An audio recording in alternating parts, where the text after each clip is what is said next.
సోదరి, ఇదిగో నీ పేరు సేవకురాళ్ళ లెక్కలో ఉంది చూడు.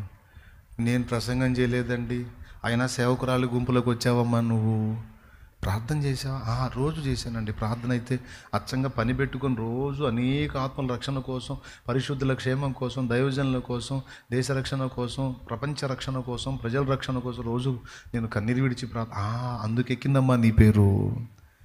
వచ్చింది, అందులో వచ్చింది. నీ పేరు అక్కడ లిస్టులో ఉంది. నువ్వు ఈ లిస్టులో ఆగావేంది? ఇక్కడ ఈ క్యూలో ఉన్నాయింది, ఇక్కడ ఈ గుంపులో ఉన్నాయింది. నీది అదనపు ఆధిక్యత లభించింది, అక్కడికి పో. బా, ఎంత ఎంత ఆనందంగా ఉంటుందంటే చాలామంది ఊహించరు. అలాంటి ధన్యకరమైన అనుభవాలు ఉంటాయి అక్కడ. సావుతోనే ముగింపు అనుకుంటున్నారా? కానే కాదు. అట్టయితే సృష్టిలో ఇప్పటి వరకు ఆదాము నుంచి పుట్టిన వాళ్ళందరూ సచ్చికి అడ్రస్ లేకుండా పోయారా ఏంది?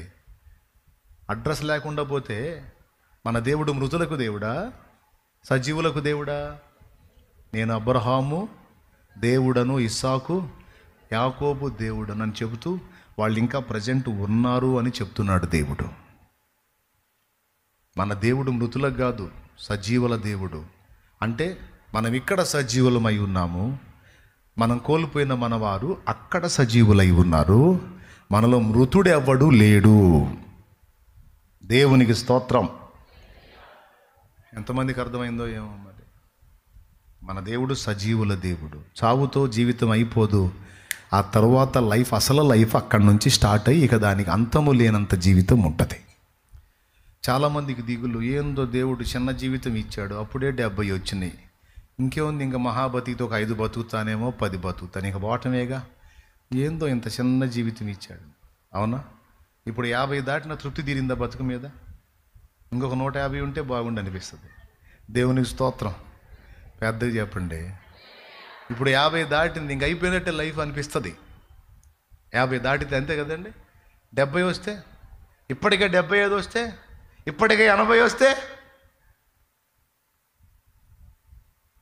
అరే జీవితం ఎంత చిన్న జీవితం ఇచ్చాడు ఏందిరా దేవుడు. ఇచ్చేదేదో కనీసం కాస్త పెద్ద జీవితం ఇస్తే బాగుండదు. అంటే పెద్ద జీవితమా? ఎంత పెద్ద జీవితం కావాలో?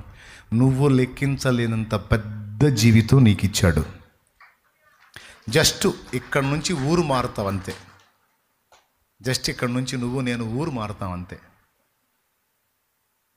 ఇక ఆ లైఫ్ స్టార్ట్ అయిందంటే ఇక దానికి అంతం లేదు.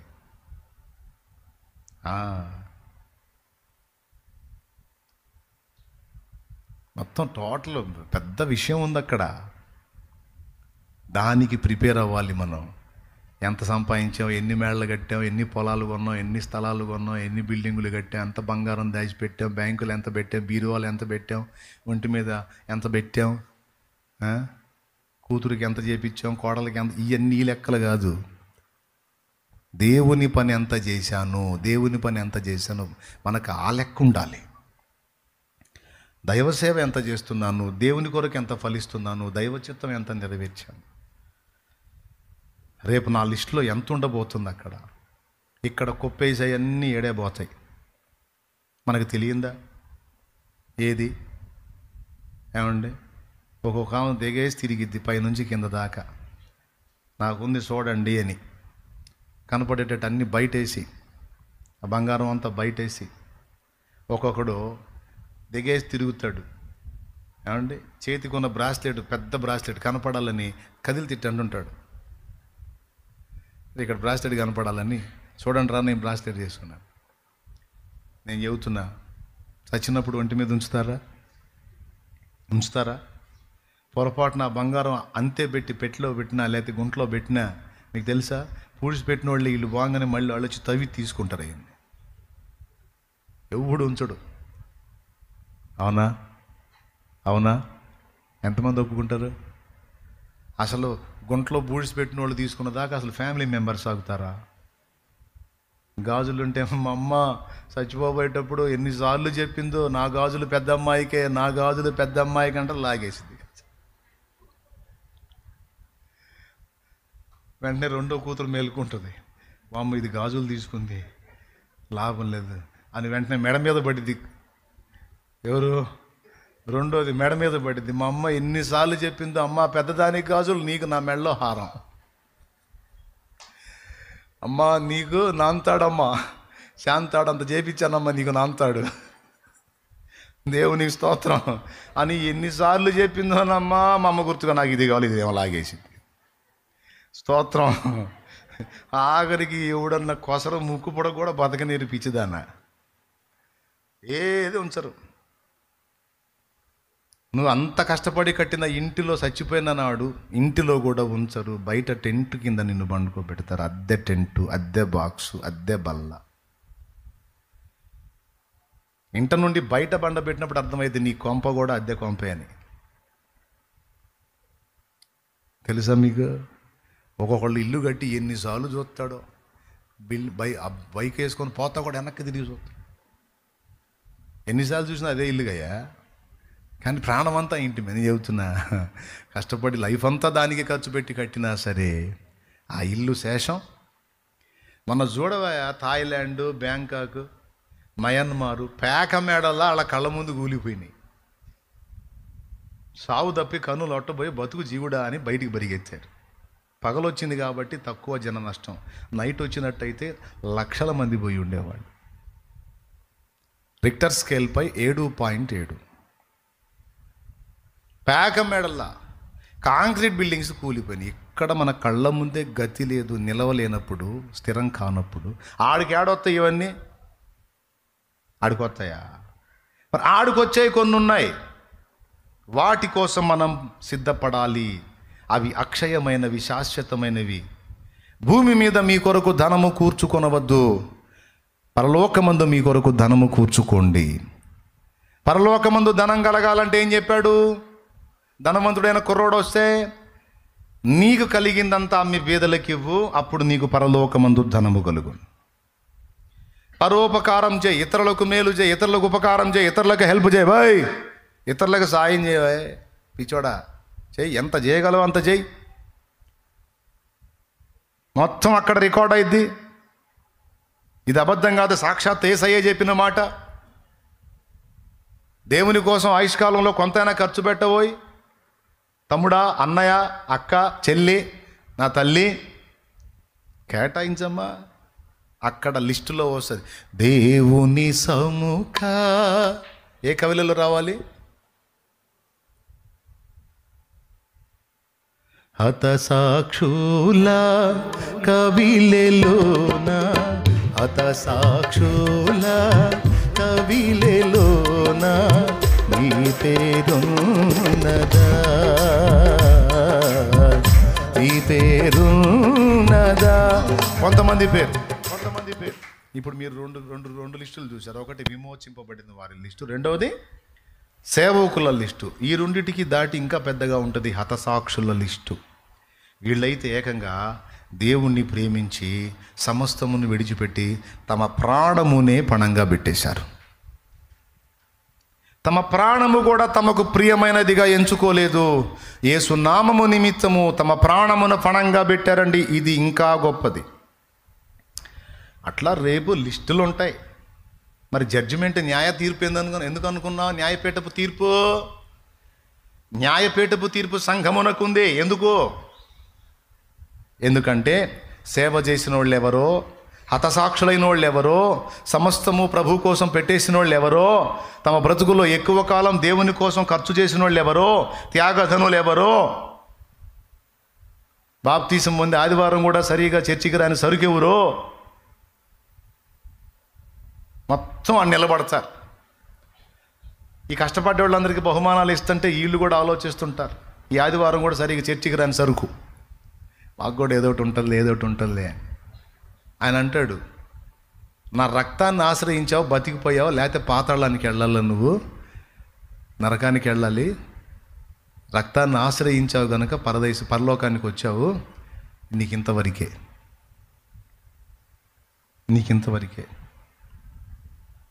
చివరిదాకా విశ్వాసంలో ఉన్నావు కాబట్టి ఇది బహుమానం ఇంతవరకే నీకు. అదేంది ప్రభు వాళ్ళకి అంతంత చేసావు, నాకేంది నాయన ఇంత అంటే ఇదే ఎక్కువ నీకు. ఇక మళ్ళీ డైలాగ్ కూడా స్థానం ఉండదు నీకు, ఎందుకంటే నువ్వు ఎంత సంబడం చేసావో నీ సంబడం నీకు తెలుసు కాబట్టి. దేవునికి స్తోత్రం. కాబట్టి ఇక్కడ క్రీస్తు యేసునందు విశ్వాసము ద్వారా మనం విమోచింపబడిన గుంపులోకి వచ్చేసాం. ఇది కూడా ఇంకొకటి కూడా చెప్పాలంటే, ఈ ఆధిక్యత కూడా నీకు నన్ను బట్టే కలిగిందంటాడు యేసయ్య. నువ్వు ఈడదాకా వచ్చావంటే ఎవరి నామాన్ని బట్టి వచ్చావో తెలుసా? తెలుసులే అయ్యా, నీ నామాన్ని బట్టే. నోరు మూసి నిలబడి మరి. ఈడకు వచ్చేదానికి నేను అడ్డం ఉన్నాను కాబట్టి బతికిపోయా, లేకపోతే పోతావు నరకానికి. మీరు నమ్మండి, నేను చెప్పేది వాస్తవం. వీళ్ళందరికీ చెబుతున్నా, ఇక్కడ ఉన్న వాళ్ళకి, లైవ్లో ఉన్నవాళ్ళు చెబుతున్నా, తర్వాత వినేవాళ్ళు కూడా చెప్తున్నా. కొంతమంది వట్టి చేతులతో నిలబడతారు రేపు అక్కడ. పరలోకంలో ప్లాట్ఫామ్ బ్యాచ్ కూడా ఉంటుందంటే నమ్ముతారా? అంటే అంత కింది స్థాయి జీవితాన్ని కలిగిన వాళ్ళు కూడా ఉంటారు, అది నిజం. పరలోకములో గొప్ప స్థాయిలో ఉండేవాళ్ళు ఉంటారు, రాజ్యము నెలే వాళ్ళు ఉంటారు. అంతేకాదు కింది స్థాయి వ్యక్తులు కూడా ఉంటారు. వాక్యమే సమాధానం. రండి, ఒక్క వచనం చూపిస్తా. 1 కొరింథీ పత్రిక 3వ అధ్యాయము ఒక్కసారి తీయండి, అందులో ఉంటుంది చూడండి.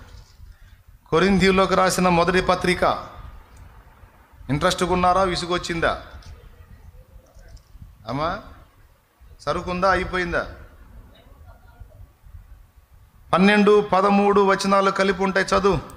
ఎవడైనను ఈ పునాది మీద బంగారము, వెండి, వెలగల రాళ్ళు, కర్ర, గడ్డి, కొయ్యకాలు మొదలైన వాటితో కట్టిన ఎడల వాని పని కనబడును.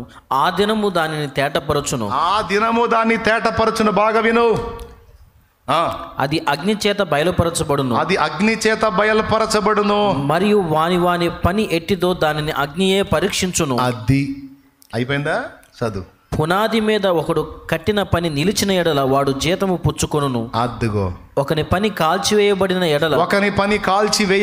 ఎడల వానికి నష్టము కలుగును. అతడు తన మట్టుకు రక్షింపబడును గాని అగ్నిలో నుండి తప్పించుకున్నట్టు రక్షింపబడును. అది ఆ మాటను ఎప్పుడన్నా ఆలోచించారా? తన మట్టుకు తాను రక్షింపబడును కానీ అగ్నిలో నుండి తప్పించుకున్నట్టు రక్షింపబడునంటే, ఇల్లు గాలిన వాళ్ళని చూసారా? ఏమయ్యా, ఇల్లు గాలిపోయిన వాళ్ళని చూసారా? చెప్పండి.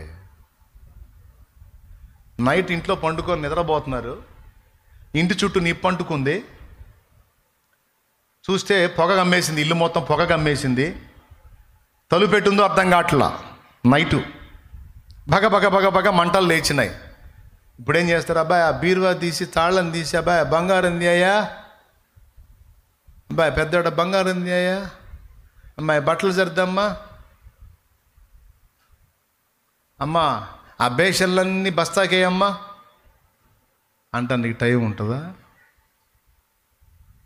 సెగ కొడతా ఇల్లు మొత్తం కాలిపోయి కింద పడతా, ఒక పక్క కూలిపోతూ ఉంటే బీరువా లేదు, వస్త్రములు లేవు, దేశాలు లేవు.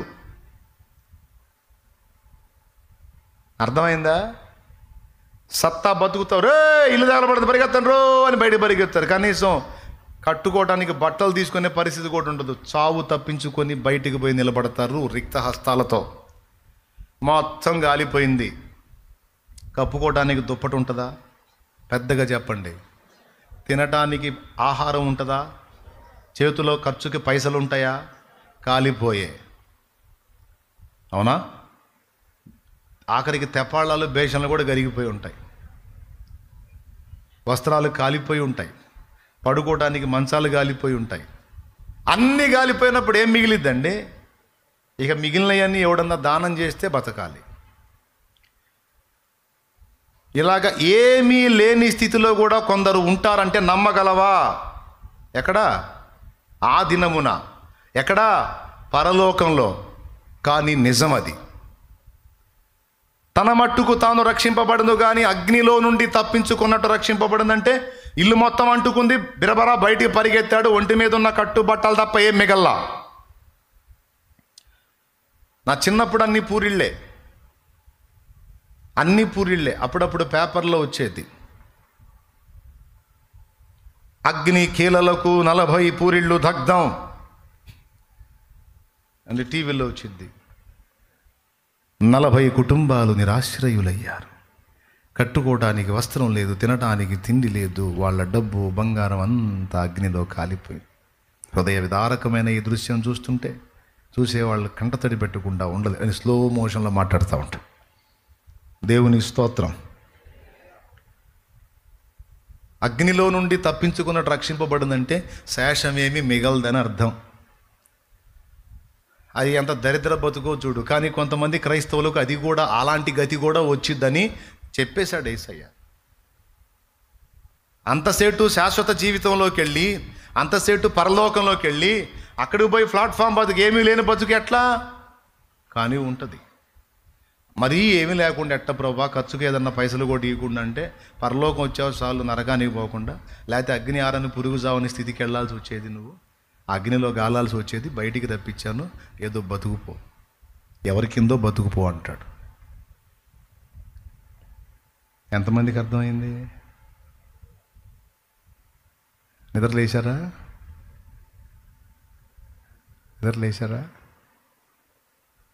లేచే ఉన్నారా? ఎంతమందికి అర్థమైంది? చేతులు ఎత్తండి చెప్పింది. నేను చెప్పింది లేఖనం చూపించానా లేదా? దీన్ని బట్టి ఆలోచించు. నమ్ముకున్నా పరలోకం పోతా అంటే సరుకులు తీసుకెళ్ళయింది.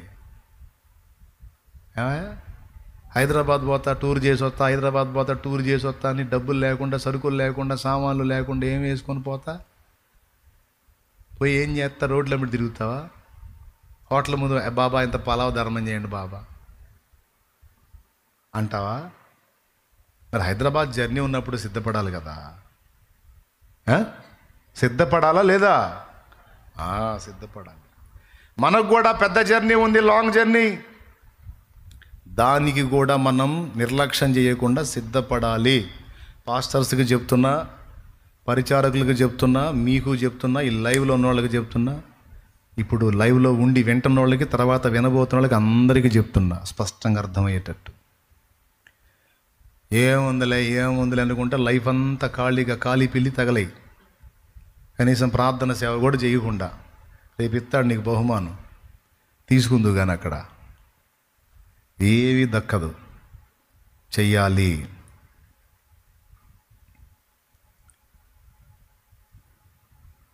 ఓకేనా? రైట్. ఫస్ట్ మనం ఏ నామాన్ని బట్టి రక్షింపబడ్డాం? ఆయనే మనకు నీతి, జ్ఞానము, పరిశుద్ధత, విమోచన అన్నీ ఏ నామంలో దక్కినాయి? యేసు నామంలో దక్కినాయి. మన రక్షణ ఆ నామంలో. ప్రార్థనకు జవాబు, రోగికి స్వస్థత, దయ్యాల నుండి విడుదల, మంత్రశక్తులపై జయము, సమస్తము ఏ నామంలో? యేసు నామం. ఇప్పుడు మనం తండ్రి అయిన దేవునికి ఎలా కనపడతాం? సైతానులా కనపడతాం. ఎట్ట కనపడతాం? నీతిమంతుల్లా కనపడతాడు. ఎందుకంటే నీతిమంతుడు మన మీద ఉన్నాడు కనుక.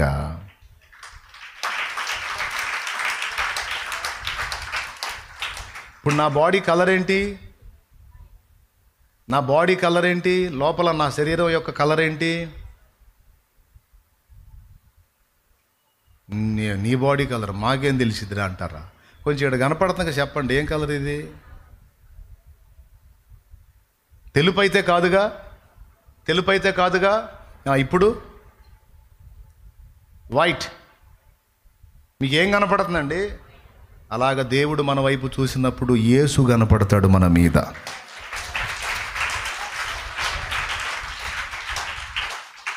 ఓకేనా?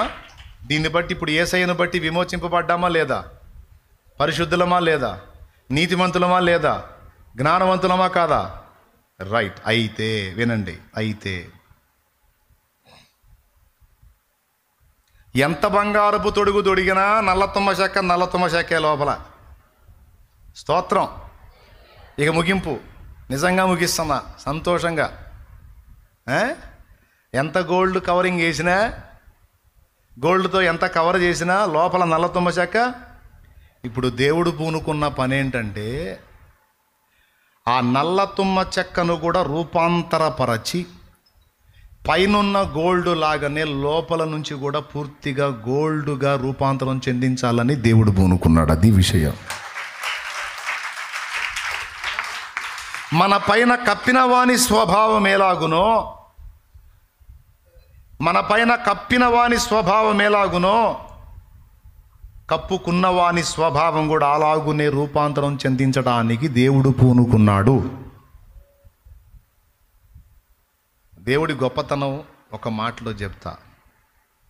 దేవుడు ఏం చేస్తాడో తెలుసా? ఫస్ట్ టైటిల్ ఇస్తాడు, తర్వాత నెరవేరుస్తాడు. మనకేం టైటిల్ ఇచ్చాడు? అనీతిమంతుల్ని పట్టుకొని నీతిమంతులు అనే టైటిల్ ఇచ్చాడు. టైటిల్ ఇచ్చినప్పుడు ఇప్పుడు నీతిమంతుల్ని చేయకుండా ఉంటాడా? క్రీస్తును బట్టి మాత్రమే గాక మన క్రియలను కూడా నీతిమంతురాలి క్రియలుగా మార్పు చెందించడానికి దేవుడు పూనుకున్నాడు. క్రీస్తును బట్టే పరిశుద్ధత గాక మన క్రియలలో కూడా పరిశుద్ధత వచ్చునట్లు మనల్ని ఆ విధంగా బ్యాలెన్స్ చేయడానికి దేవుడు పూనుకున్నాడు.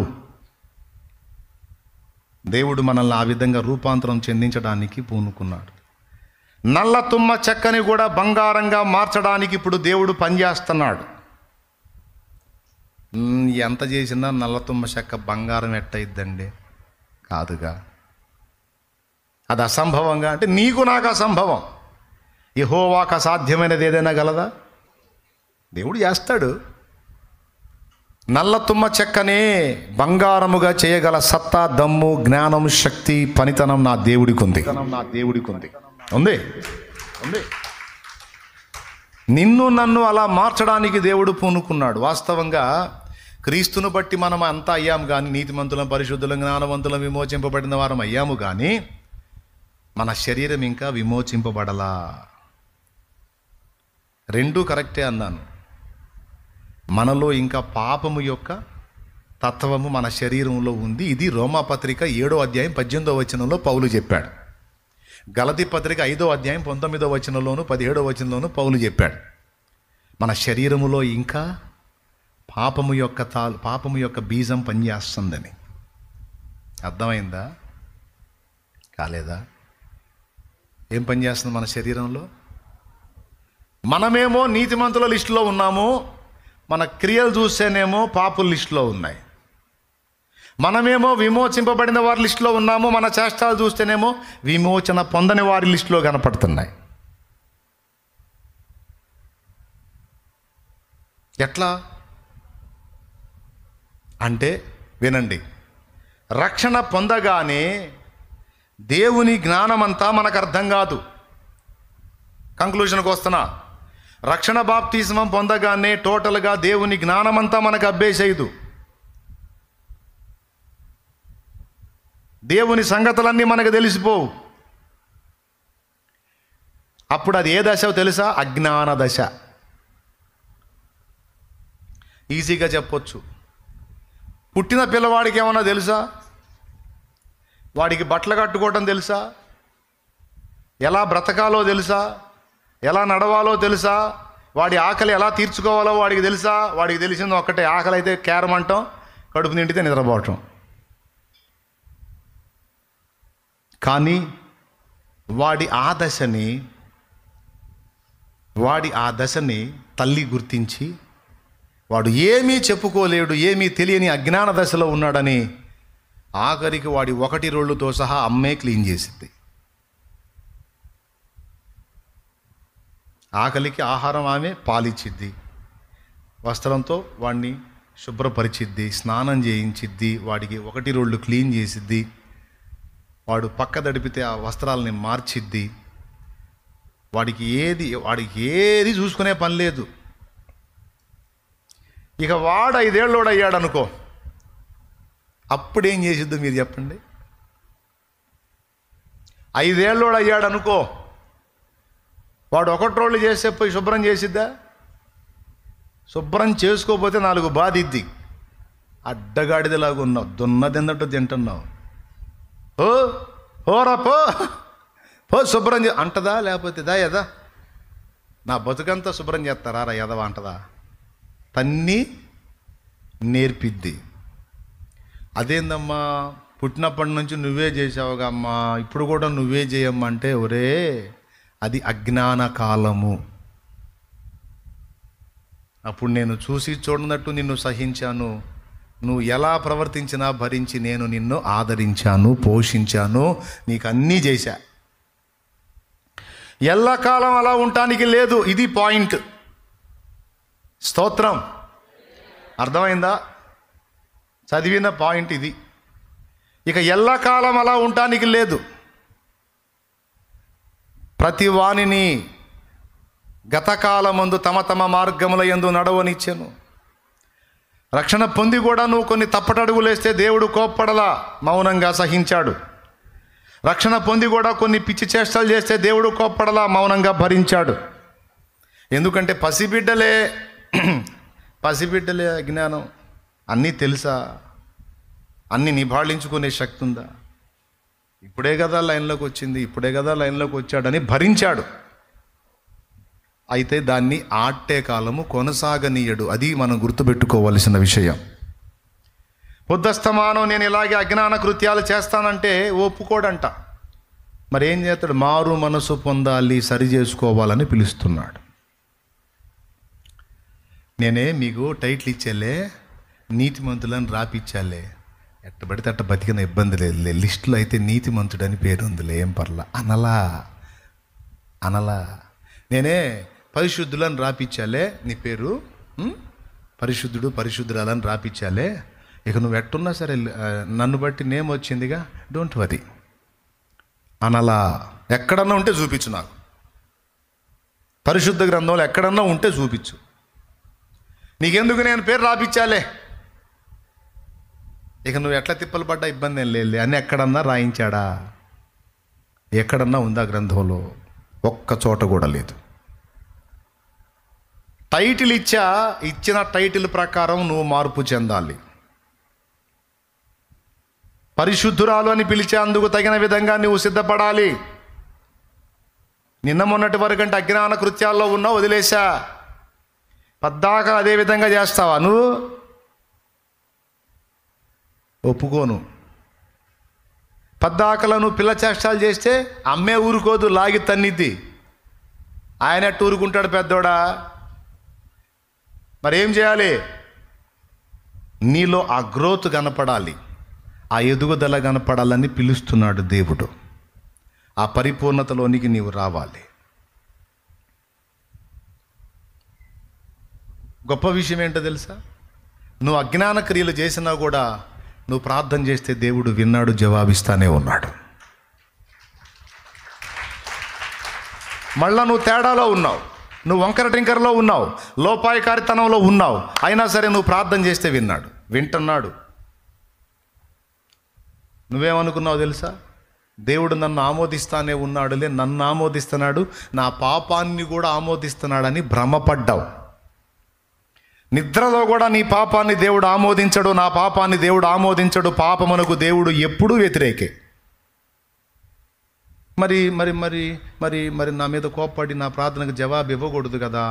మరి నేను బలహీన పడ్డా కూడా అయ్యా అని నేను ప్రార్థన చేస్తే నాకు వెంటనే జవాబు ఎందుకు ఇస్తున్నాడంటే అది నీ అజ్ఞాన కాలాన్ని చూసి, రెండవది ఆయన ప్రేమను బట్టి. ప్రతివారు తమ తమ మార్గాల్లో నడుస్తున్నా సరే ఆయన ఆహారమునిచ్చాడట, వర్షాన్నిచ్చాడట, ఫలవంతమైన ఋతువులనిచ్చాడట, మేలు చేయుట చేత తనను గూర్చిన సాక్ష్యము లేకుండా చేయలేదట.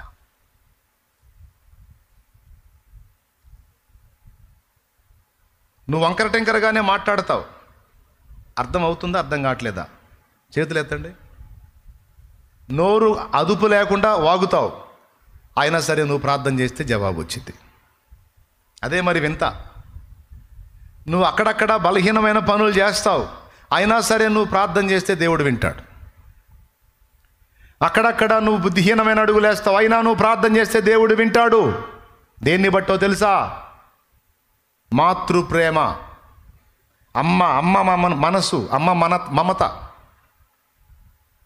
పోనీలే అనుకునే దాన్ని బట్టి. అజ్ఞాన వాడికి అంత ఎదుగుదల లేదు కదా, వాడి ఆత్మీయ జీవితం అంత ప్రగతి పొందలేదు కదా, ఇప్పుడే కదా వాడు ఎదుగుతున్నాడు, లైన్లోకి వస్తున్నాడని. బ్రదర్, ఎంతమంది ఇంట్రెస్ట్గా వింటున్నారు ఈ మొక్క? అజ్ఞాన కాలములో ఆయన చూచి చూడనట్టుగా ఊరుకొనెను, అందుకు ఊరుకుంటాడంట. కానీ అజ్ఞాన కాలము దాటి మనం మారు మనసు పొంది దిద్దుకోవాల్సిన కాలం కూడా ఒకటి ఉంటుంది. ఆ కాలం వచ్చినప్పుడు ఊరుకోడు, కోటింగ్ ఇస్తాడు. అమ్మే ఊరుకోదు. 8 ఏళ్ళు వచ్చినాయి, వీడు నిద్రలో పోసాడు అనుకో, పగిలిందే వాడికి. వాళ్ళు లేచి బయటికి పోయి పోసి రావాలి. 8 ఏళ్ళు వచ్చినాయి, వాడు సైలెంట్గా వండుకున్నాడు అనుకో, కూడు పెట్టదు.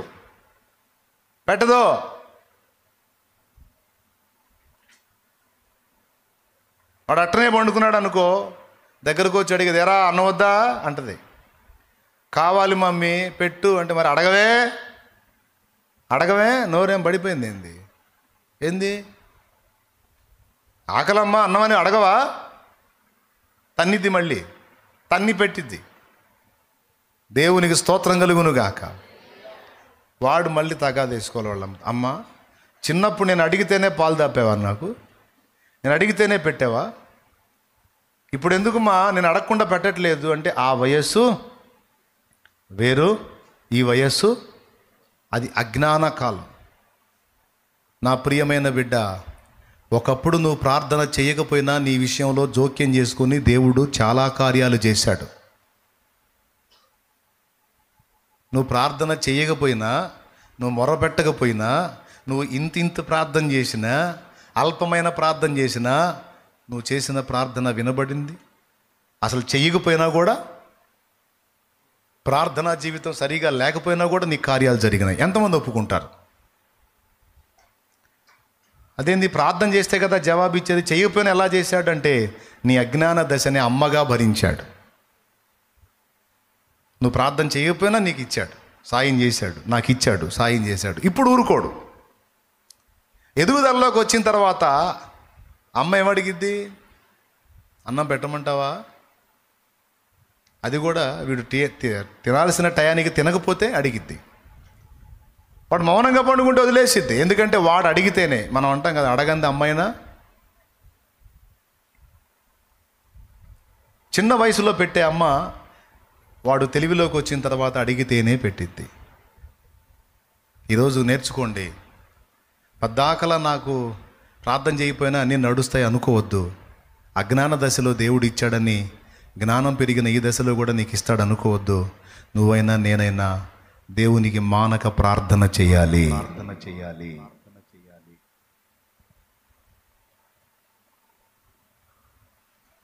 ప్రార్థన చేయాలి. మనల్ని మనం జాగ్రత్త చేసుకోవాలి.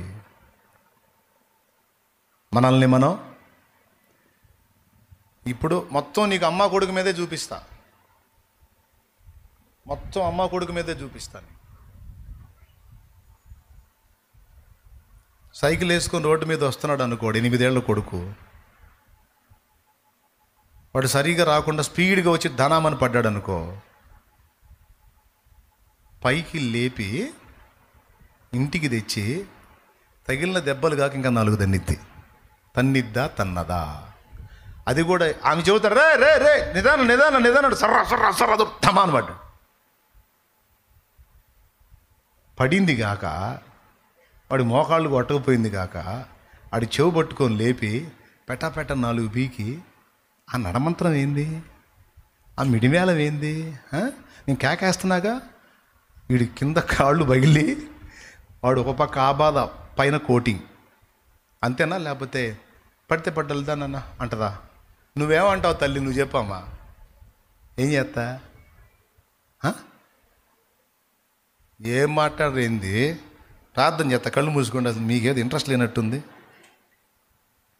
నువ్వేం చేస్తా బ్రదర్? నువ్వేం చేస్తావు నీ కొడుకుని? నువ్వు కేకేస్తాను, వాడు వచ్చి స్పీడ్గా పడ్డాడు. ఏం చేస్తా? తంతావా తన్నవా? ఎందుకు? వాడంటే కక్ష నీకు? దెబ్బ తగిలిందన్న ప్రేమ. పనికి మాలినోడ, నీకేరా దెబ్బ తగిలించుకుంటా చూసి నేను ఏడవాలా? కడుపు తీపినది ఏమన్నా అయితే సస్తే ఉడ్రను దరిద్రుడా. ఆ ప్రేమ ఉప్పొంగి ఆ కోపంతో ఫస్ట్ చూస్తారు, అడిగి ఏమన్నా అయిందా కాలేదు, బాగానే ఉన్నాడు అనుకో, అప్పుడు బాధుడు సెక్షన్ ఉంటుంది. వాడు పడ్డోడు అడ్డం పడ్డాడు అనుకో, లేవలేకుండా పడిపోయాడు అనుకో, అప్పుడు కోటింగ్ ఉండదు. మళ్ళీ అమ్మోయ్ వాయోయ్ నా బిడ్డ పడిపోయాడు అమ్మో అని ఆగేసి వాడిని ఎత్తుకొని గందరగోళం చేసి హాస్పిటల్ పోయి డాక్టర్స్ ఒక్కాజించి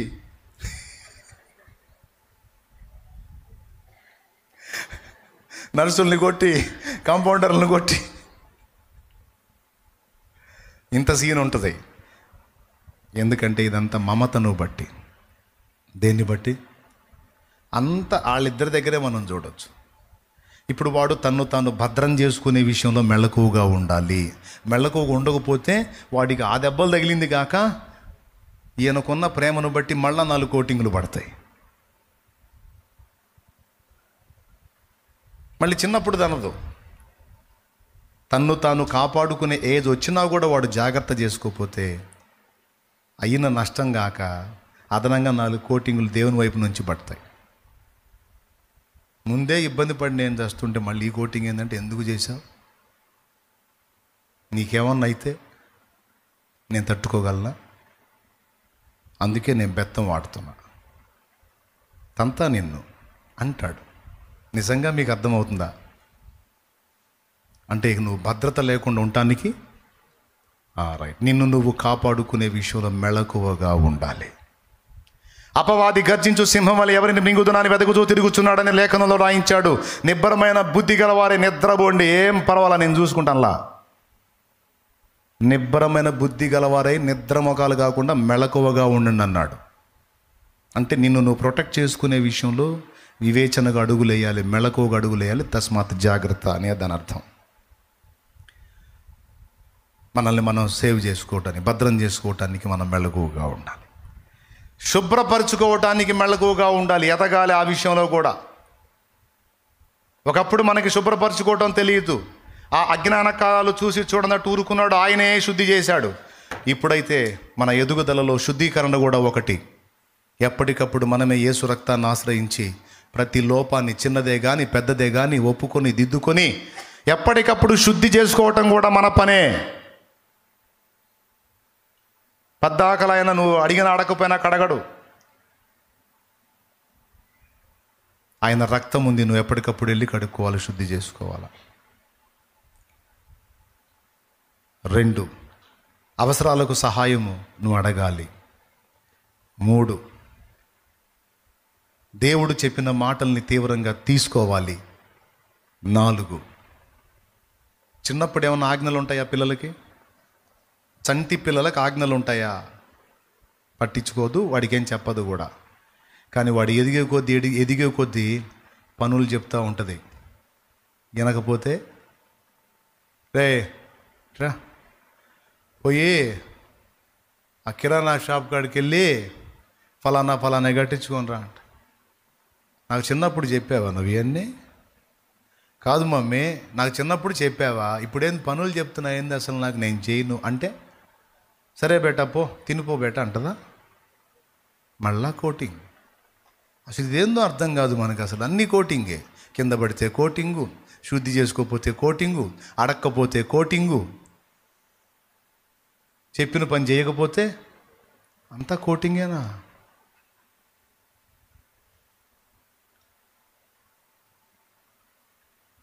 చెప్పిన మాట వినకపోతే కోటింగ్ ఎందుకు? విధేయత నేర్చుకోకపోతే. హేరా అమ్మ నేనేం చెప్తేనే వినట్లేదు నువ్వు, ఇంకా బయట వాళ్ళు చెప్తే ఏం వింటావు నువ్వు?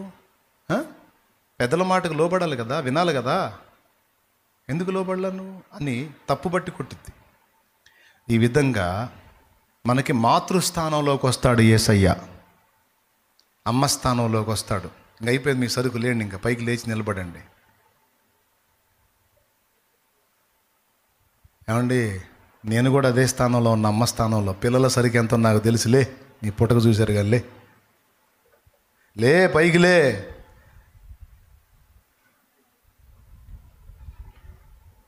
దేవునికి స్తోత్రం. ఇప్పటికే నడువులు లేవట్ల, కొంతమంది కాళ్ళు పట్టుకుపోయి సర్దుకొని గుల్లగుల్ల అయిపోయారు. లేండి వాళ్ళని లేపండి, పని చేయట్లే వాళ్ళ కాళ్ళు.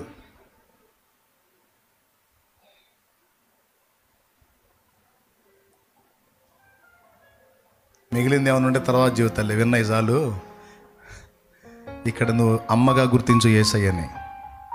అమ్మ జీవితాంతం నేను అలానే ఉంటానమ్మా అంటే కుదరదు.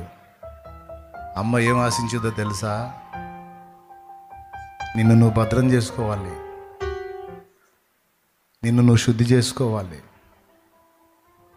నువ్వు అన్నీ అడిగి సంపాదించాలి జ్ఞానాన్ని, నువ్వు తెలివిగా ఉండాలి, వివేకంగా ఉండాలి. సింపుల్గా చెప్పాలంటే తండ్రి తల్లి వాళ్ళ బాధ ఏందో తెలుసా? పిల్లలకి వెళ్ళి చూసి, ఒరే నాకంటే గొప్పగా ఉండాలిరా నువ్వు.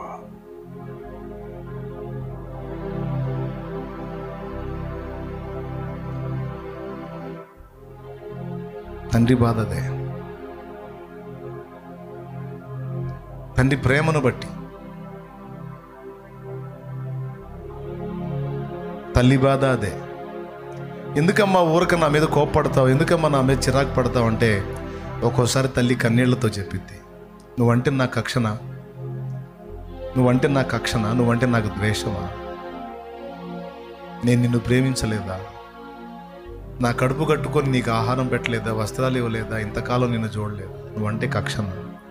లేదమ్మా, కొన్ని దిద్దుకోవాలి, నువ్వు కొన్ని సరి చేసుకోవాలి, కొన్ని బ్యాలెన్స్ చేసుకోవాలి, నీ ఫ్యూచర్ బాగుంటుందమ్మా. అప్పుడు నేనున్నా లేకపోయినా నువ్వు హాయిగా బతకగలుగుతావు, నా బిడ్డగా మంచి పేరు పొందుతావు. నా గొప్ప పేరు లేకపోయినా నా బిడ్డగా నీకు మంచి పేరు ఉండాలి. నాన్న గుండె అదే, అమ్మ గుండె అదే. తాము ఎలా ఉన్నారో పట్టించుకో. తమ పిల్లల క్షేమం, తమ పిల్లల ఎదుగుదల, తమ పిల్లల అభివృద్ధి, తమ పిల్లల భవిష్యత్తు దృష్టిలో పెట్టుకొని కోప్పడతారు నాన్న అమ్మ.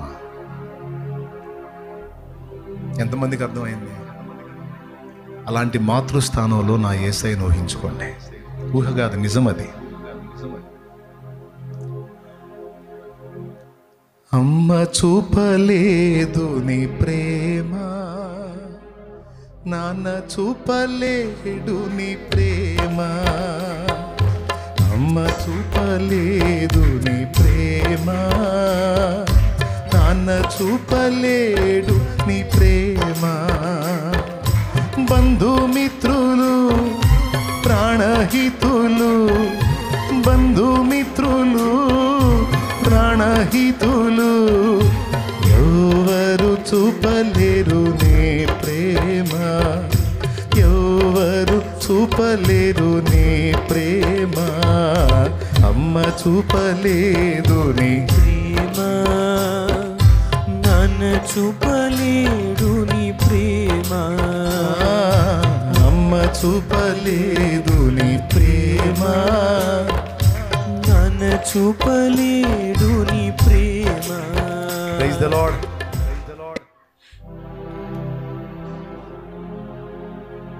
ఒక తల్లిగా తండ్రిగా నీ పిల్లల విషయంలో నువ్వు ఎలా స్పందిస్తావో మనందరి తల్లిగా తండ్రిగా యేసయ్య మన విషయంలో అలానే స్పందిస్తాడు.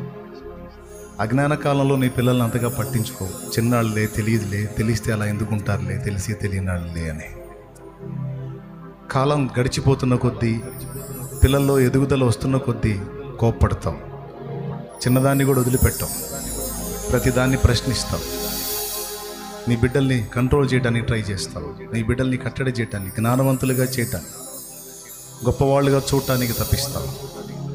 ఇదంతా ఎందుకు చేస్తావో తల్లి? నీ బిడ్డల ఫ్యూచర్ని దృష్టిలో పెట్టుకొని, నీ పిల్లల ఫ్యూచర్ దృష్టిలో పెట్టుకునే కదా తండ్రి. యాజ్ ఇట్ ఈజీగా మన అందరి తండ్రి యేసయ్య కూడా అంతే. మారు మనసు పొందుదాం, దిద్దుకుందాం. పొద్దస్తమానం పిల్లకాయలాగా మనం ప్రవర్తించొద్దు. దేవుడు మనల్ని హెచ్చరిస్తే ఎందుకు హెచ్చరిస్తున్నాడో నేర్చుకుందాం, మెళకువగలిగి నడుచుకుందాం. విన్న విషయాలన్నీ మన హృదయంలో నా తండ్రి స్థిరపరచునుగాక. మన తండ్రి అయిన దేవుని ప్రేమ, ఆయన ప్రియకుమారుడు మనందరి ప్రాణప్రియుడైన యేసయ్య శాశ్వత నిత్య కృప, పరిశుద్ధాత్మతోటి మనోహర దివ్య సహవాసం, సమాధానం సమకూడిన మనకు సకల పరిశుద్ధులకు సార్వత్రిక సంఘమంతటికి సదాతోడే మనం నడిపించునుగాక.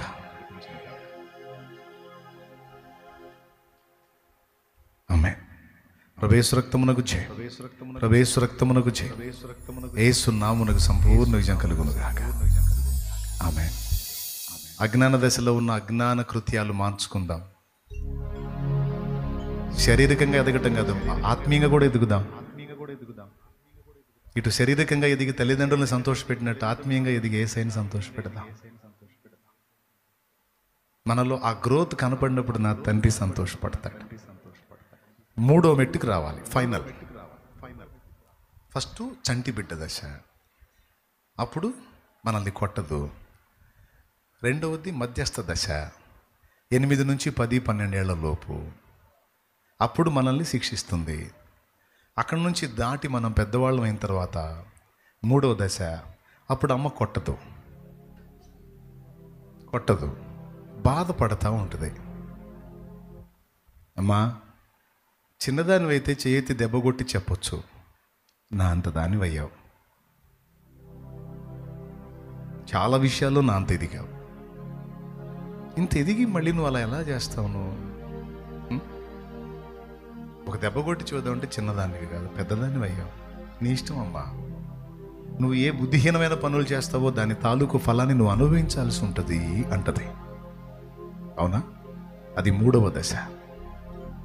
ఈరోజు యేసయ్య కొంతమందిని చంటి పిల్లల్లా చూస్తున్నాడు, కొంతమందిని 8 నుంచి 10 ఏళ్లలో పిల్లలుగా చూస్తున్నాడు, కొంతమందిని 20 దాటిన పిల్లల్లాగా చూస్తున్నాడు. హల్లెలూయా. ఇంతసేపు నేను మొత్తుకున్నది ఏమైనా అర్థమైందా? నిజంగా చెప్పండి, ఎంతమందికి అర్థమైందా? చేతులు ఎత్తండి. Thank you. ఇదంతా మీకు అర్థమైతే ధన్యులు, ఖచ్చితంగా ఫలిస్తారు. కొంతమందిని నా ప్రభు గౌరవిస్తున్నాడు, చీటికి మాటి కొట్టట్లా. ఎందుకో తెలుసా? నువ్వంటే గౌరవం ఆయనకి.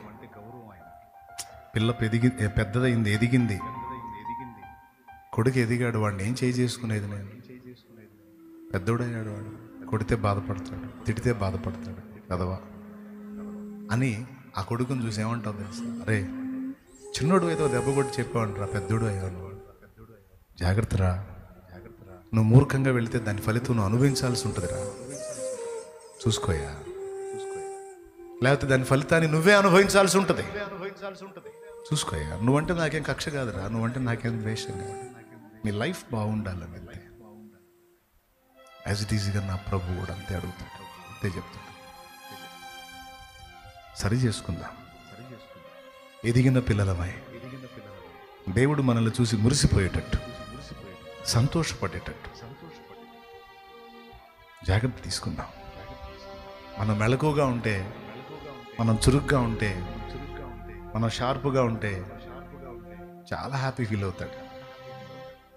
నా బిడ్డకి చెప్పే పనే లేదు, బ్యాలెన్స్ చేసుకుంటాడు, బ్యాలెన్స్ చేసుకుంటుంది. చిన్న చితక లోపాలున్న సరిదిద్దుకుంటుంది. నా బిడ్డ తెలివైంది, పిచ్చిది కాదు.